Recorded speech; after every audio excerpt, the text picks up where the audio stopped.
Stephen White and his colonel invited me to tea. They sent me a proper invitation, written out by post, and Miss Smith handed it to me without opening it. I stared and stared at the marks on the paper, but I couldn't make sense of them. Neither could Jamie, no matter how hard he tried. The writing's wiggly, he said, not like in the books. So I had to ask Miss Smith, which made me angry. She read it out. Tea, Stephen and the Colonel, Saturday, October 7th, and all the while I grew angrier and angrier that I couldn't read the words myself. Miss Smith looked up at me and laughed. Ada, what a face, she said. It's your own fault. I'm happy to teach you. Easy for her to laugh. What if I tried and found out I really couldn't learn? I'll write back an answer for you, Miss Smith said. You want to go, don't you? No, I said. I didn't want her having to write for me. Why not? You'll have something nice to eat, I'm sure, and Stephen's your friend. The Colonel's an old man, but he's kind and has some interesting stories. No, I said. I added, Stephen's not my friend. Miss Smith sat down and looked at me. He told me he carried you to the train station, she said. That sounds like something a friend would do. Maybe. The way you helped Margaret Thornton when she was hurt, you were a friend to her the way Stephen was a friend to you. I did want to count Maggie as a friend. I guessed I wouldn't mind counting Stephen as one, only it was harder to be friends with someone who helped you than someone you'd helped.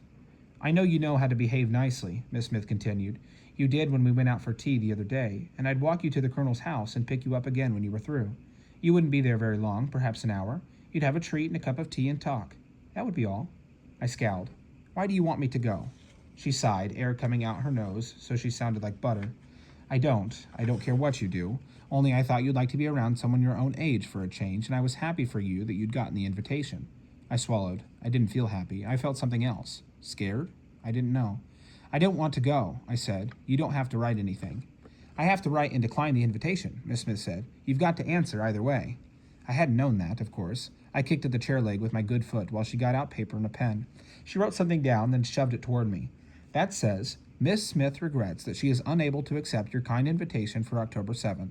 That's how you say no politely. And quit kicking the chair. I kicked harder. I didn't care if I was polite or not. I don't need the Colonel staring at my foot, I said. How could he? Miss Smith asked.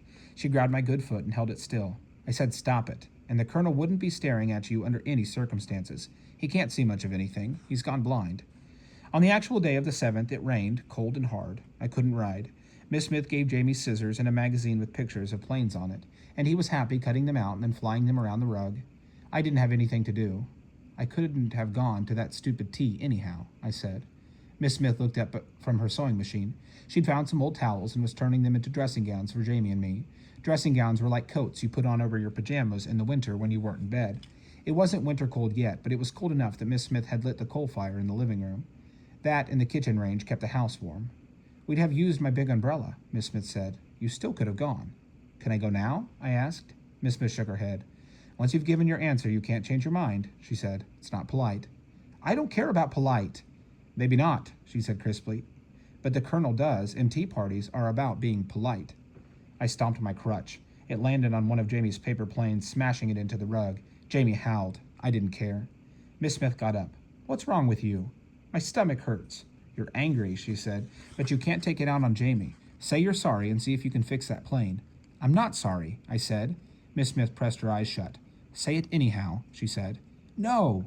Jamie, come here. Miss Smith sat down on the sofa and opened her arms, and Jamie crawled into her lap. Ever since she had hugged him in the classroom, he'd been cuddling up to her. I could hardly stand it. Your sister's having a hard time, Miss Smith told him. She didn't mean to rip your plane. I wanted to say I did too, only it was such a lie. I never meant to hurt Jamie. He just sometimes got in the way. But looking at him curled up on Miss Smith's lap made me want to scream. Nobody did that for me.